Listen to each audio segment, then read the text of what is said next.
sudah ada beberapa model di mana pemerintah birokrasi sanggup menyederhanakan proses ya. Misalnya proses pendirian badan usaha yang sudah OSS bahkan terintegrasi di satu kantor gitu kan.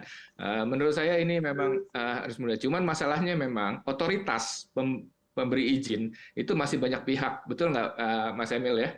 Sehingga menurut saya ini perlu dipadukan gitu. Saya dan dalam bentuk dan kita kan sebenarnya dalam bisnis jasa ya, layanan ya. Jadi pemerintah menurut saya juga mesti ada perubahan paradigma yang signifikan gitu. Bagaimana ini dilihat sebagai jasa. Nggak usah jauh-jauh lah dari negara-negara tetangga aja kita belajarlah sistem birokrasi yang lebih simpel gitu ya kan dan cepat. Dan bagaimana supaya insentifnya ini. Kalau cerita dari Mas Emil tadi, ini kan juga menyebabkan high cost ekonomi dan high cost ekonomi buat pelaku usaha eh, nggak masuk hitungan kan bisnis kan. Jadi sering sekali kan mereka juga perlu dapat kepastian tentang cost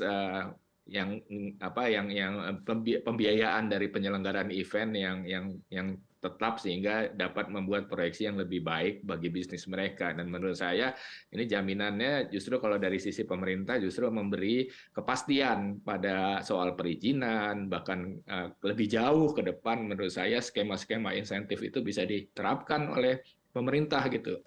Kalau misalnya perusahaan Mas Panca dan teman-teman Mas Emil itu bisa memastikan kontribusi ekonomi sekian persen, mereka bisa dapat bahkan tax rebate gitu kan supaya supaya lebih maju lagi. Menurut saya harus didorong ke situ kalau kita mau menjadikan ini tulang punggung perekonomian baru kita ke depan. Dan menurut saya potensinya besar sekali baik buat pasar domestik maupun pasar regional bahkan pasar internasional untuk beberapa destinasi kita.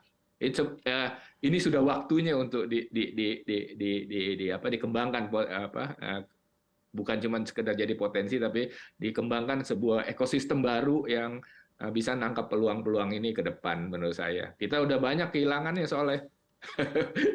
Baik. Bukan cuma yang sudah ada di Indonesia aja banyak yang sudah pergi dan hilang dan itu kehilangan perputaran ekonominya lumayan signifikan gitu ya. Untungnya Presiden membawa G20, membawa IMF World Bank Baik. gitu. Tapi kan nggak cukup, kita perlu yang lebih rutin ya. Gitu. Baik, Pak Riki. Artinya banyak sekali event-event dan juga potensi domestik yang memang perlu terus dikembangkan ya Pak, dan mampu berkontribusi untuk pertumbuhan ekonomi kita. Baik, saya ingin ke Pak Panca. Pak Panca, kalau dari sisi pengelola gedung atau ruang pertemuan, bagaimana Anda melihat untuk perizinan event selama ini ya? Baik dari pemberi, artinya pemberi izin, atau sebetulnya memang apakah benar izin itu hanya baru bisa keluar beberapa hari jelang penyelenggaraan? Baik, terima kasih Mbak Sinta. Pertama-tama kami sebagai pelaku usaha sangat mengapresiasi statement yang disampaikan oleh Pak Jokowi. Tadi Pak Riki dan Pak Emil sampaikan ini angin segar yang luar biasa bagi industri kita.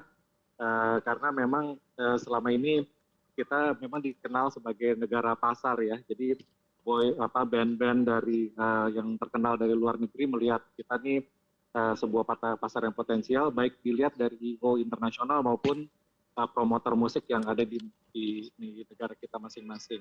Dan memang kami lihat bahwa keinginan untuk melihat ke konser musik ini jadi sesuatu yang bagian dari healing ya, Mas Riki, Mas Emil gitu untuk masyarakat Indonesia kita. Nah, terkait dengan tadi perizinan, kebetulan kami juga pernah menjadi bagian dari sebuah venue yang cukup besar yang biasa digunakan konser di Jakarta. Memang ini banyak yang kaitannya dengan telur dan ayam, Mbak Sinta ya. Jadi memang tidak mudah gitu untuk mendapatkan suatu perizinan, tetapi kita katakanlah memang ada satu fase di mana masa pandemi itu memang banyak sekali perubahan-perubahan ya, Mas Emil dan Mas Riki. Yang Mas Riki juga ini kebetulan kan di TDC punya venue-venue ya di Nusa Dua atau di Lombok yang bisa digunakan konser. Tetapi saya yakin waktu itu yang terjadi adalah memang sangat unpredictable gitu ya, karena Pemda yang waktu itu mengeluarkan apa namanya kebijakan ada level 1, level 2 itu membingungkan teman-teman di organizer.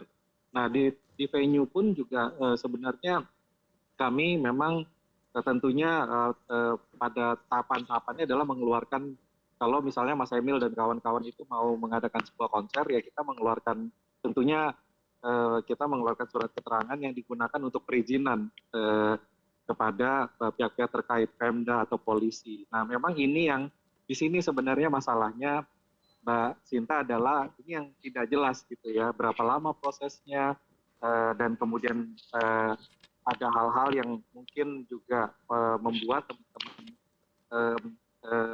promotor musik Mas Emil dan kawan-kawan ini bagi kami melihat ini bisnis jadi bisnis gambling gitu ya. Nah ini yang saya pikirkan memang perlu adanya sebuah produk hukum yang mungkin semoga mungkin bisa dibilang suatu kebijakan bisa sebuah SKB beberapa menteri yang terkait gitu ya misalnya yang memang antara Kementerian Dalam Negeri kemudian juga kepolisian.